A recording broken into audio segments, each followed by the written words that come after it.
இரட்சகரும் உயிரோடு இருக்கும் இயேசு கிறிஸ்துவின் நாமத்தினால இன்றைய வாழ்வு தரும் உணவின் வழியாக உங்களிடத்தில் நாங்கள் ஜெபிக்கிறோம். இந்த நாளிலும் வசனத்துக்கு கடந்து போவோம். இந்த நாளுக்கான வசனம் ரோமர் 14வது அதிகாரம் 7லிருந்து 10 முடிய வாசிக்கிறேன். நம்மில் ஒருவனும் தனக்கென்று பிழைக்கிறதும் இல்லை, ஒருவனும் தனக்கென்று மறிக்கிறதும் இல்லை. நாம் பிழைத்தாலும் கர்த்தருக்கென்று பிழைக்கிறோம், நாம் மரித்தாலும் கர்த்தருக்கென்று மரிக்கிறோம். ஆகையால் பிழைத்தாலும் மரித்தாலும் நாம் கர்த்தருடையவர்களாய் இருக்கிறோம். கிறிஸ்துவும் மரித்தோர் மேல் ஜீவனுள்ளோர் மேலும் ஆண்டவராய் இருக்கும் பொருட்டு மரித்தும் எழுந்தும் பிழைத்தும் இருக்கிறார். இப்படி இருக்க நீ உன் சகோதரனை குற்றவாளி என்று தீர்க்கிறது என்ன? நீ உன் சகோதரனை அற்பமாய் எண்ணுகிறது என்ன? நாம் எல்லோரும் கிறிஸ்துவனுடைய நியாயாசனத்திற்கு முன்பாக நிற்போம். ஆமென். இப்பொழுது கூட நாம் ஜெபிக்கலாம். சிரம் தாழ்த்தி நம்ம ஜெபிக்கலாம். கர்த்தராகிய இயேசுவின் நாமத்தினால இந்த நாளுக்காய் நாங்கள் நன்றி செலுத்துகிறோம். ஒருவரையும் நாம் குற்றவாளிகள் என்று எண்ணாதபடிக்கு கர்த்தர் சொல்லி இருக்கிற அந்த கட்டளைகளை கை கொள்ள வேண்டுமாய் கொண்டு நாங்கள் ஜெபிக்கிறோம்.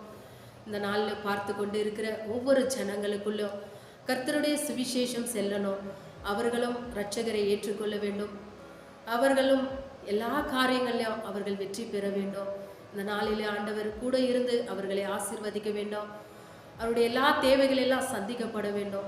விசேஷமாய் திருமணம் ஆகாத பிள்ளைகளுக்காகவும் குழந்தை பாக்கியம் இல்லாத பிள்ளைகளுக்காகவும் நான் ஜெபிக்கிறேன். எத்தனையோ பிள்ளைகள் திருமணம் ஆகாமல் முதிர் வயதாக இருக்கிறார்கள். அவர்களுக்கு துணை இல்லாமல் இருக்கிறார்கள், தாய் தகப்பன் இல்லாமல் இருக்கிறார்கள். அந்த காரியங்களை எடுத்து நடத்தக்கூட யாரும் இல்லாத அவர்கள் கதறிக்கொண்டு இருக்கிறார்கள். அப்படியாப்பட்ட பிள்ளைகளுக்கு ஏற்ற துணையை கர்த்தர் கட்டளையிட வேண்டும். அந்த துணையின் மூலம் அவர்கள் வாழ்க்கை முழுமை அடைய வேண்டும். அவர்களுக்கு ஒரு பாதுகாப்பை கர்த்தர் கட்டளையிட வேண்டும். அப்படியாய் கூட குழந்தை பாக்கியம் இல்லாத இருக்கிற பிள்ளைகளுக்காக நாங்கள் ஜெபிக்கிறோம். கர்ப்பத்தின் கனி கர்த்தரால் வருகிற சுதந்திரமாக இருக்கிறது. அந்த கர்ப்பத்தின் கனி கர்த்தர் மட்டுமே தர முடியும். அப்படியாய் கூட கர்த்தரிடத்தில் நம்ம கேட்குவோம். கர்ப்பத்தின் கனி இல்லாத பிள்ளைகளுக்காக நாங்கள் ஜெபிக்கிறோம். அந்த பிள்ளைகளுடைய கர்ப்பத்தை கர்த்தர் தொட வேண்டும். அதிலிருந்து ஒரு கனியை அவர்கள் பெற்றுக்கொள்ள வேண்டுமாய் நாங்கள் ஜெபிக்கிறோம். அந்த பிள்ளைகளுடைய தேவைகள் எல்லாம் சந்திக்கப்படணும். கர்த்தர் தாமே அவர்களை அளவில்லாமல் ஆசீர்வதிக்கப்பட வேண்டும். அவர்கள் கர்த்தருக்கென்று அந்த பிள்ளைகளை வளர்க்கவும் வேண்டும். ஆவியான தேவன் தாமே ஆண்டவரே அப்பா, இப்படியாப்பட்ட காரியங்கள் எல்லாம் அந்த பிள்ளைகளுடைய வாழ்க்கை எதிர்காலம் மாறட்டும். அவங்க தேவைகள் எல்லாம் சந்திக்கப்பட கர்த்தர் நீர் மாத்திரமே உதவி செய்ய வேண்டுமாய் நாங்கள் ஜெபிக்கிறோம். துதிக்க நம்ம மகிமையெல்லாம் ஒருவருக்கே நாங்கள் செலுத்துகிறோம். இயேசு கிறிஸ்துவின் நாமத்தினால ஜெபிக்கிறோம். ஜீவனுள்ள நல்ல பிதாவே, ஆமென். God bless you.